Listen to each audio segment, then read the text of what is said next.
विधानसभा निवडणुकीसाठी उमेदवार जाहीर करण्यात राज ठाकरेंची महाराष्ट्र नवनिर्माण सेना आघाडीवर आहे।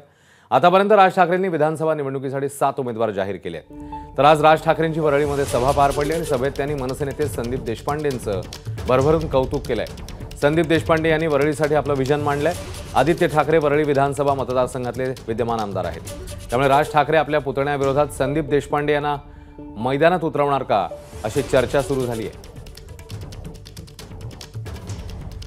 अत्यंत राजकीय दृष्ट्या किंवा या संपूर्ण भागाच्या बद्दल अत्यंत जागरूक असलेला मुलगा आहे तो।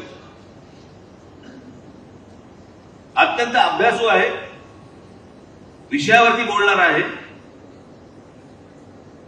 आणि जर घडू शकतं तर हो म्हणून सांगणार आहे, घडू शकत नसेल तर नाही म्हणून सांगणार आहे। आज त्याने हे तुमच्यासाठी एक विजन वरळी ठेवलेलं आहे, एकदा बघून घ्या। तुमच्या संकल्पना सांगा, तुमच्या कल्पना द्या, पण उद्या ज्या वेळेला परत बाहेरचे लोक येऊन ज्याला वरळीचं मातेचं होईल ना, त्यावेळेला त्याच्यानंतर पश्चातापाचा हात एवढंच फक्त कपाळावर मारणार। एबीपी माझा, उघडा डोळे बघा नीट।